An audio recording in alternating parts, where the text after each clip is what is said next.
राधे राधे दोस्तों, कैसे हो आप सब। आप सबका हमारे चैनल में स्वागत है। अगर आप हमारी वीडियो पहली बार देख रहे हैं तो प्लीज़ आप हमारी वीडियो को लाइक करें, चैनल को सब्सक्राइब करें और बेल आइकन को दबाकर ऑल सिलेक्ट कर लें, जिससे हमारी आने वाली हर वीडियो का नोटिफिकेशन सबसे पहले आपको मिलता रहे। धन्यवाद। मकर संक्रांति की कहानी। राजा सगर नाम के एक सूर्यवंशी सम्राट थे। उनकी दो नारियां थीं, बेदमी और सैव्या। रानी सैव्या से एक पुत्र उत्पन्न हुआ जिसका नाम असमंजस रखा गया।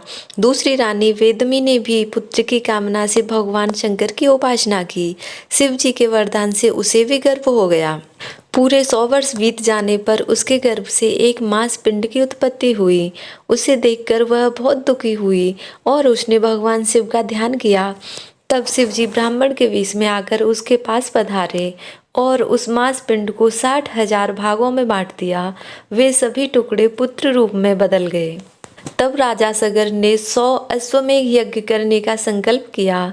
जब वे 99 यज्ञ कर चुके थे तथा 100वां यज्ञ करने के लिए उन्होंने अपना श्याम वर्ण घोड़ा छोड़ा तो इंद्र ने यह समझकर कि राजा सगर के 100 अश्वमेध यज्ञ पूरे हो जाने पर इंद्रासन न छिन जाए, उनके घोड़े को कपिल मुनि के आश्रम में ले जाकर बांध दिया। तात्पर्य ये था कि राजा सगर का कुल बहुत बड़ा होने से वह किसी ऋषि के शाप से ही नष्ट हो सकता था।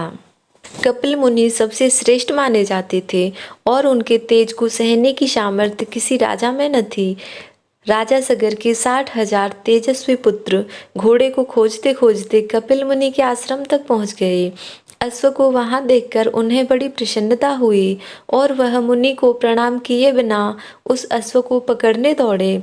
अपना ऐसा अनादर देखकर कपिल मुनि क्रोध में आ गए। उस क्रोध भरी दृष्टि से ही वह क्षण भर में वहीं पर भस्म हो गए। यह समाचार सुनकर राजा सगर की आंखें निरंतर जल बहाने लगीं। वे दुखी होकर घोर जंगल में चले गए। तब उनके पुत्र असमंजस ने अपने भाइयों के उद्धार के लिए एक लंबे समय तक तपस्या की, लेकिन अंत में वह भी काल को प्राप्त हुए। उसके बाद असमंजस का पुत्र अंशुमान कपिल मुनि की बहुत सेवा करके उस अश्व को वापस लाया, जिससे राजा का यज्ञ पूर्ण हुआ। यज्ञ तो पूर्ण हो गया, लेकिन 60,000 कुमार भस्म हो गए थे। वे किसी प्रकार मुक्त न हो सके।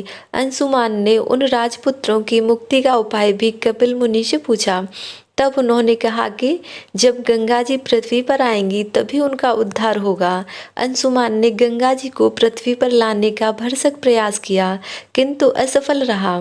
कालांतर में अंशुमान का पुत्र दिलीप राज्य का अधिकारी बना। उसने भी पिता की आज्ञा मानकर गंगा को लाने के लिए बहुत तप किया, परंतु वह भी सफल न हो सका।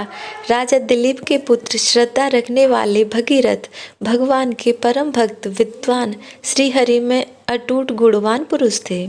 उन्होंने गंगा को धरती पर ले आने का निश्चय करके बहुत समय तक तपस्या की।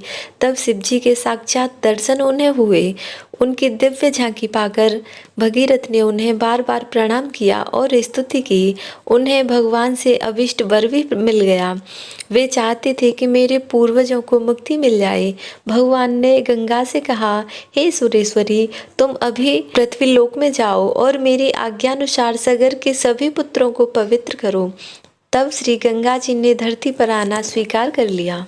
जिस समय गंगा पृथ्वी पर आने को हुई तो उस समय उनके वेग को संभालने के लिए शिव जी ने उन्हें अपने मस्तक पर धारण किया और वे गंगाधर के नाम से विख्यात हुए।